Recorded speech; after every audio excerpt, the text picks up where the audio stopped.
நாடாளுமன்ற குழு தலைவராக நரேந்திர மோடியை தேர்வு செய்வது குறித்து தேசிய ஜனநாயக கூட்டணி எம்பிக்கள் ஆலோசனை கூட்டமானது தொடங்கியிருக்கிறது. அது தொடர்பான அண்மை செய்திகளை பார்த்து வருகிறோம்.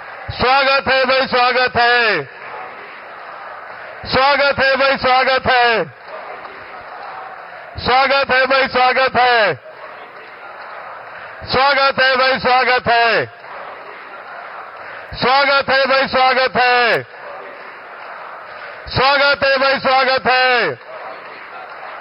स्वागत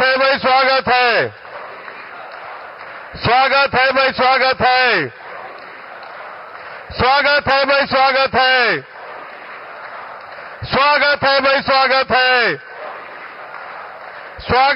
स्वागत है, स्वागत है भाई, स्वागत है। हम सबके लिए गर्व और गौरव का क्षण है। माननीय प्रधानमंत्री जी संविधान को नमन कर रहे हैं। भारत माता की, भारत माता की, वंदे वंदे वंदे वंदे। स्वागत है भाई, स्वागत है, स्वागत है भाई, स्वागत है, स्वागत है भाई, स्वागत है, स्वागत है भाई, स्वागत है। हमारा लिए बड़ा गर्व और हर्ष का क्षण है कि माननीय प्रधानमंत्री नरेंद्र मोदी जी हमारे बीच में आ चुके हैं। मैं माननीय राष्ट्रीय अध्यक्ष जी से कहूंगा कि वो गमछा और पुष्प गुच्छ के द्वारा माननीय என்டிஏ கூட்டத்தில் பங்கேற்பதற்காக பிரதமர் நரேந்திர மோடி அங்கு வருகை தந்திருக்கிறார். அது தொடர்பான காட்சிகளை பார்த்து வருகிறோம். மேலும் விவரங்களை கொடுப்பதற்காக செய்தியாளர் ராஜேஷ் இணைப்பில் இருக்கிறார். பேசலாம். ராஜேஷ், பிரதமர் நரேந்திர மோடி இந்த கூட்டத்தில் பங்கேற்பதற்காக அங்கு வருகை தந்திருக்கிறார். அது தொடர்பான காட்சிகளை பார்த்து வருகிறோம். மேலும் விவரங்கள்.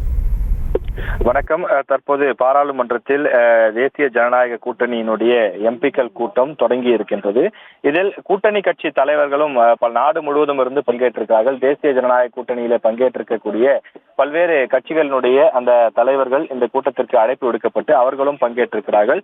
பிரதமர் நரேந்திர மோடி தற்போது பாராளுமன்ற வளாகத்திற்கு வந்திருக்கின்றார். அந்த என்டிஏ கூட்டத்தில் பங்கேற்று அவரும் பேச இருக்கின்றார். முன்னதாக பாராளுமன்ற வளாகத்திற்கு வெளியில் வந்து பாஜகவினுடைய தேசிய தலைவர் ஜே.பி. நட்டா அவரை பூங்கொத்து கொடுத்து அழைத்து சென்றார். மண்டபத்திற்குள் நுழைந்த போது அங்கிருந்த கூட்டணி கட்சி தலைவர்கள், எம்பிக்கள், மத்திய அமைச்சர்கள் என பலரும் எழுந்து நின்று கைத்தட்டி கோஷம் எழுப்பி ஆரவாரம் செய்து அவரை வரவேற்றனர். மோடி மோடி என அவர்கள் ஆரவாரம் செய்து பிரதமரை உள்ளே அன்போடு அழைத்து சென்ற காட்சியை பார்க்க முடிந்தது. கூட்டணி கட்சி தலைவர்கள் தற்போது மேடையிலே அமர வைக்கப்பட்டிருக்கிறார்கள். சுற்றிலும் நாடாளுமன்ற உறுப்பினர்கள், அதே போல கூட்டணி கட்சியினுடைய தலைவர்கள், அதே போல சுயேட்சை எம்பிக்களுக்கும் பலருக்கு அழைப்பு விடுக்கப்பட்டு அவர்களும் ஆதரவு கொடுப்பதற்காக இந்த என்டிஏ கூட்டத்தில் பங்கேற்பதற்காக வந்திருக்கின்றார்கள். நாம் திரையிலே பார்க்கின்றோம் பிரதமர் நரேந்திர மோடி, அதே போல அதிகமான எம்பிக்களை அந்த கூட்டணியில் வைத்திருக்கக்கூடிய, அதாவது பாஜகவிற்கு அடுத்தடுத்த நிலைகளில் இருக்கக்கூடிய சந்திரபாபு நாயுடு மற்றும் நிதிஷ்குமார் ஆகிய இருவரும் தற்போது அமர்ந்து கொண்டிருக்கக்கூடிய அந்த காட்சியை பார்க்கின்றோம். பிரதமர் நரேந்திர மோடியிடம் அவர்கள் இருவரும் அளவலாவிக் கொண்டிருக்கிறார்கள். இந்த கூட்டம் என்பது தங்களுடைய ஒற்றுமையை எடுத்துரைப்பது மட்டுமில்லாமல் தொடர்ந்து அடுத்த 5 ஆண்டுகளுக்கு இந்த ஆட்சியை ஒற்றுமையாக கொண்டு செல்வது எப்படி என்பது குறித்தும் இந்த கூட்டத்திலே பேசப்பட இருக்கின்றது. நாட்டின் வளர்ச்சிக்காகவும் அதே போல ஒரு ஸ்டேபிள் கவர்மெண்ட், ஒரு நிலையான ஆட்சியை கொடுப்பதற்கும் ஒரு உத்தரவாதம் கொடுக்கக்கூடிய வகையிலே கூட்டணி கட்சியினர் ஒருங்கிணைந்து இந்த கூட்டத்திலே பங்கேற்றிருக்கின்றார்கள். தேசிய ஜனநாயக கூட்டணியினுடைய எம்பிக்கள் ஒருமனதாக குழு தலைவராக தற்போது தேர்வு செய்யப்படுகின்றார். அதனை முன்மொழிந்த ஜே.பி. நட்டா அவர்கள் தற்போது முன்மொழிய அனைத்து எம்பிக்களும் எழுந்து நின்று கைத்தட்டி ஆரவாரம் செய்து அவருடைய அந்த கருத்தை ஏற்கக்கூடிய வகையிலே கைத்தட்டி அதற்கு இசைவு தெரிவிக்கிறார்கள். தற்போது நாடாளுமன்றத்தினுடைய குழு தலைவராக பிரதமர் நரேந்திர மோடி தேர்வு செய்யப்பட்டிருக்கின்றார். இந்த எம்பிக்களுடைய ஆதரவு கடிதமும் பெறப்பட்டு இன்றைய தினமே ஆட்சி அமைப்பதற்கான அந்த உரிமையும் கோரப்பட இருக்கின்றது. முறைப்படி அரசியலமைப்பு சட்டப்படி எப்படி இந்த நிகழ்வுகள் நடைபெறுமோ அதே போல இந்த முறையும் நடத்தப்படுவதற்கான அத்தனை ஏற்பாடுகளும் செய்யப்பட்டிருக்கிறது. அதாவது ஒரு கட்சி ஆட்சி அமைக்க வேண்டுமானால் 272 இடங்கள் பெரும்பான்மை பெற்றிருக்க வேண்டும்.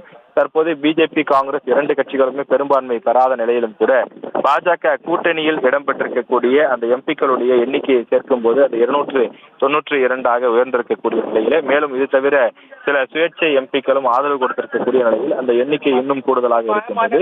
எனவே அந்த அடிப்படையில் அந்த எம்பிக்களுடைய ஆதரவு கடிதத்தை அவர் கொடுத்து தற்போது ஆட்சி அமைப்பதற்கான உரிமையை இன்று மாலை கோர இருக்கின்றார். முறைப்படி குடியரசுத் தலைவரை சந்திப்பதற்கான அனுமதியும் கோரப்பட்டிருக்கின்றது. குடியரசுத் தலைவரை சந்தித்து அவர்கள் ஆட்சி அமைப்பதற்கான உரிமையை கோர இருக்கின்றார்கள்.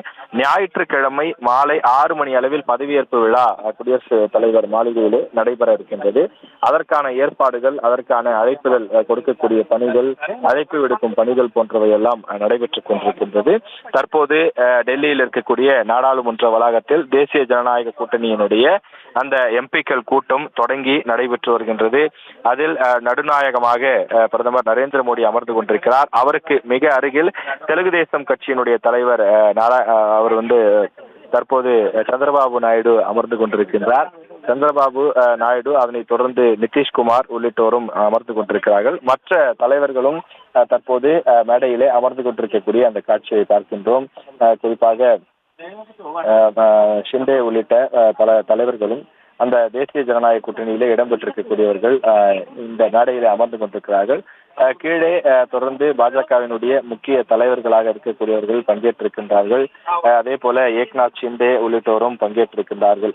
அது மட்டும் இல்லாமல் கர்நாடகாவிலிருந்து வெற்றி பெற்றிருக்கக்கூடிய தேசிய ஜனநாயக கூட்டணியில் இடம்பெற்றிருக்கக்கூடிய மதசார்பற்ற ஜனதாதளம் கட்சியினுடைய தலைவர் குமாரசாமி, அதே போல ராம்விலாஸ் பாஸ்வானுடைய அந்த பிரிவு லோக் ஜனசக்தி உள்ளிட்ட கட்சிகளை சார்ந்த தலைவர்களும் சிராக் பாஸ்வான் உள்ளிட்டோரும் தற்போது இந்த கூட்டத்திலே பங்கேற்றிருக்கின்றார்கள்.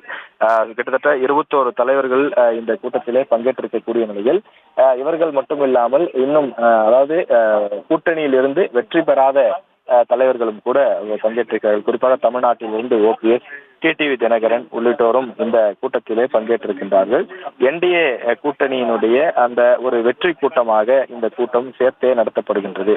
அதாவது நடைபெற்று முடிந்த நாடாளுமன்ற தேர்தலில் இந்தியா முழுவதும் பல்வேறு மாநிலங்களில் பாஜக கூட்டணி அமைத்திருந்தது. அது தேசிய ஜனநாயக கூட்டணி என்ற பெயரில் பல ஆண்டுகளாக செயல்பட்டு வரக்கூடிய நிலையில் தற்போது அந்த வெற்றி பெற்ற கூட்டணியினுடைய தலைவர்கள் கூடி பிரதமரை நாங்கள் ஒருமனதாக ஆதரிக்கிறோம், மீண்டும் பிரதமராக மோடி அவர்களே இருப்பதற்கு எங்களுடைய முழு ஒத்துழைப்பை நாங்கள் நல்குகிறோம் என்ற அடிப்படையிலே அவர்கள் நேரில் வந்து தங்களுடைய ஆதரவை கொடுக்கின்றார்கள்.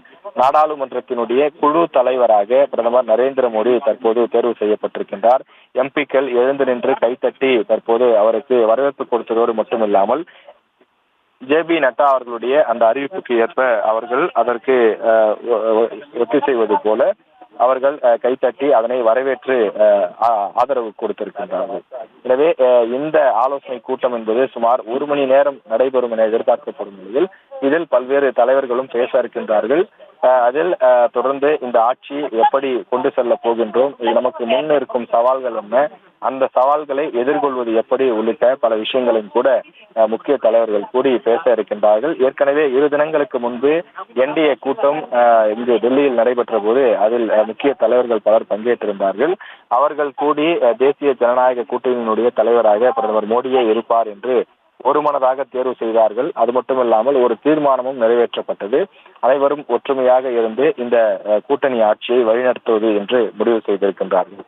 இந்த சமயத்திலேதான் தற்போது டெல்லியில் இருக்கக்கூடிய பாராளுமன்ற வளாகத்தில் மைய மண்டபத்தில் முக்கியமான இந்த ஆலோசனை கூட்டமானது நடைபெற்றுக் கொண்டிருக்கிறது. எம்பிக்கள் அனைவரும் தேர்வு செய்யப்பட்டு முதல் முறையாக நடைபெறக்கூடிய கூட்டம் என்பதால் ஒரு உற்சாகத்தோடு அவர்கள் பங்கேற்றிருக்கக்கூடிய அந்த காட்சியை பார்க்க முடிகின்றது. கடந்த 2 ஆண்டுகளில், அதாவது 2014, 2019 என 5 ஆண்டுகள் ஆட்சி அமைத்த போதிலும் பாஜக தனிப்பெரும்பான்மை பெற்றிருந்தது. அதனால் கூட்டணி கட்சியினருடைய அந்த பங்கு இருந்தாலும் கூட தாங்களே எந்த முடிவையும் சுயமாய் எடுக்கக்கூடிய அளவுக்கு எம்பிக்களுடைய ஆதரவு என்பது இருந்தது. ஆனால் தற்போது கூட்டணி ஆட்சியே அமைந்திருக்கின்றது. பாஜகவிற்கு தேவையான பெரும்பான்மை எம்பிக்கள் 272 என்பது கிடைக்காத காரணத்தால் கூட்டணி கட்சியினுடைய எம்பிக்களின் ஆதரவும் தேவை என்பதனால் அவர்களுக்கு அதிக முக்கியத்துவம் கொடுக்கப்பட்டு அவர்களுடைய ஒவ்வொரு முடிவெடுப்பதற்கு முன்பும் அவர்களுடைய ஆலோசனைகள் கேட்டு பெறப்பட்டு அதன் பிறகுதான் அந்த சட்டம் இயற்றுவதாக இருந்தாலும் எந்த ஒரு முடிவெடுப்பதாக செய்வதாக இருந்தாலும், மசோதாக்களை அவர்கள் பாஸ் செய்வதாக இருந்தாலும் அவர்களிடம் கேட்க வேண்டிய ஆதரவு கேட்க வேண்டிய நிலையும் உருவாகி இருக்கிறது. எனவே இந்த சூழ்நிலையில் ஆட்சியை ஒற்றுமையோடு கொண்டு செல்வதற்கான ஒரு முக்கிய தொடக்கமாக இந்த கூட்டம் அமையும் என்று என்டிஏ தலைவர்கள் கருத்து தெரிவித்துள்ளனர். செய்திகளை உடனுக்குடனும் துல்லியமாகவும் தெரிந்து கொள்ள சப்ஸ்கிரைப் பண்ணுங்க.